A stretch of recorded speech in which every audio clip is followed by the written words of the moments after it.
Hello everyone, and once again thanks for tuning in to your Pan-African channel, Africanews. This is Football Planet. Now, the World Cup in Russia is off to critical mass, the knockout phase. However, the continent did not have a single team advancing to that stage. In this show, we'll be speaking to CAF coaching trainer Alassane Dia from Dakar in Senegal to wind up on that subject as we try to move on from Africa's exit in the World Cup. And to Rwanda now, the Premier League wrapped up last week, and APR were crowned local champions for the 17th time. We have prepared a report on that. We'll also cross over to Tanzania, where action is continuing in the CECAFA-KAGAME Cup, which made its return after a 2-year hiatus. The tournament is financially sponsored by Rwanda President Paul Kagame and pits all together elite teams from East and Central Africa. This episode of Football Planet starts now.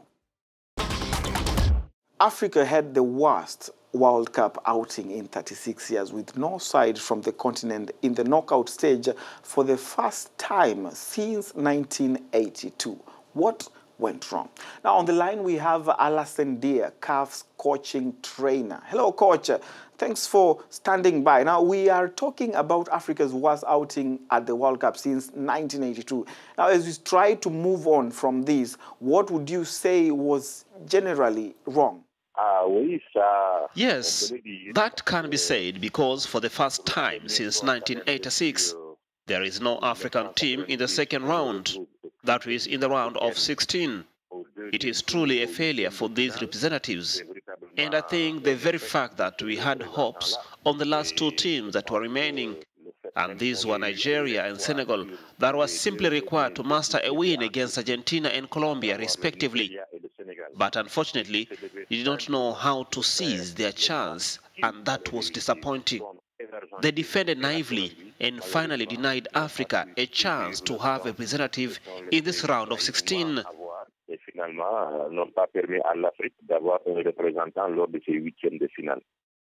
Coach, we followed the France-Argentina match. So if you are the coach of Nigeria, would you be having any regrets, especially after seeing how poor the Argentinians were in that match?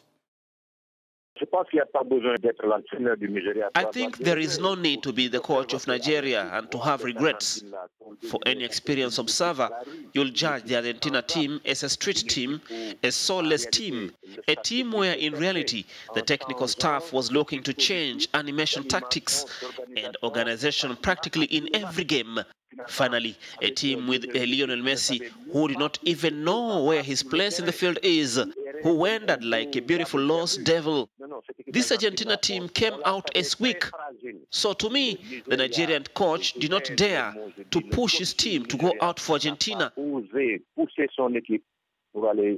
Today, there are regrets indeed because France has shown the face of Africa, and that is the weakness of Argentina team that could not claim more.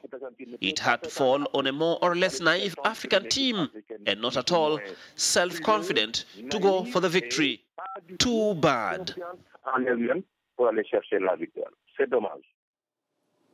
now, coach, two shocking events took place over the weekend. The elimination of Messi and Ronaldo. Was it predictable in your opinion? At the beginning of the competition, we could feel it coming for Argentina, a little less for Portugal, who still got used to a defensive base and a viable counter-attack that the team showed. Maybe now in front, there was a Uruguayan team, a strong defensively, but also a sharp in the counter-attack, and with Cavani and Suarez who sneaked around easily. There was enough to be feared for Portugal at the end of the day. It's logical that Portugal should come out because it never knew how to undo Uruguay's defense. And before we let you go, coach, now after Germany, Argentina, Portugal and Spain fail, is this not a warning sort of to the big teams in the competition? But yes, a warning. The World Cup is about that.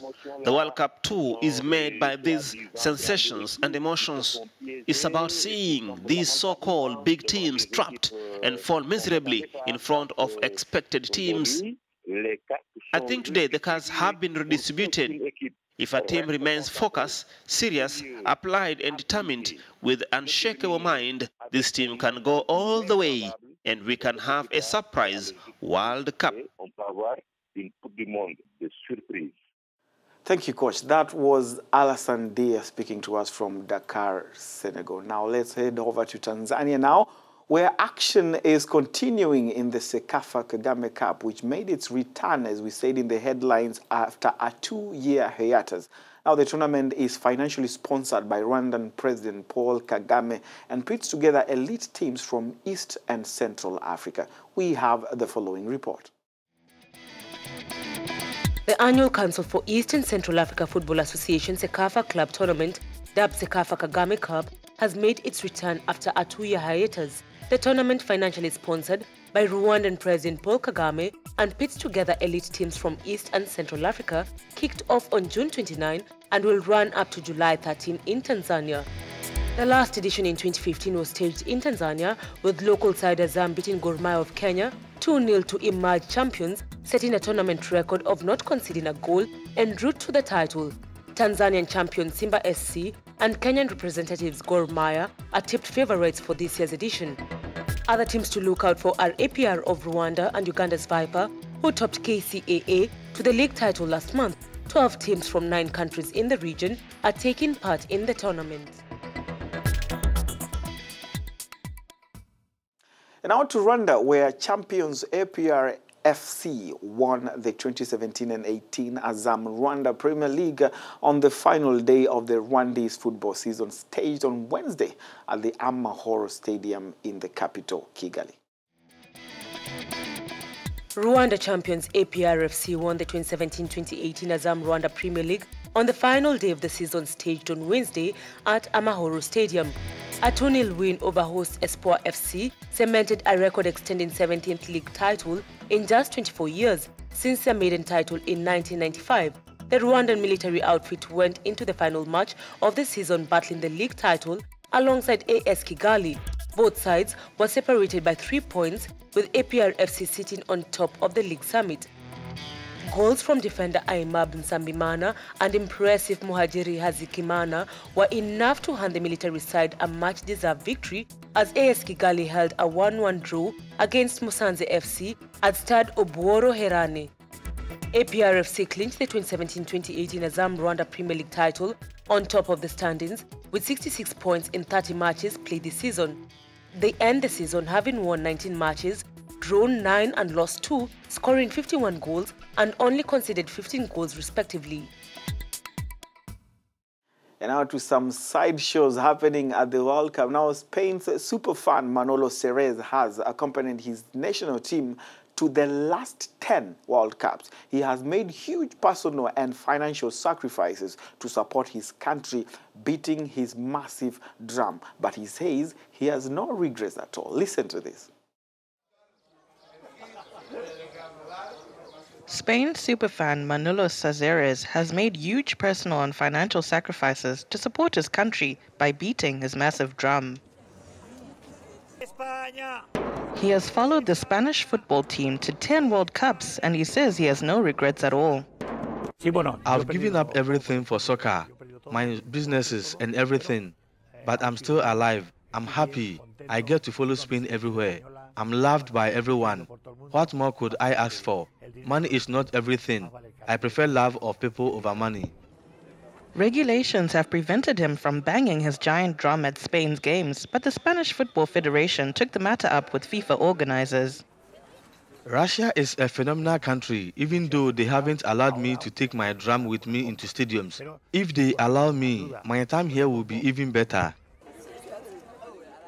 The Spanish Federation have taken such a liking to Manolo that they now pay for his travel and accommodation when he goes to watch the team. It could be argued that he is as famous as some of the Spanish footballers.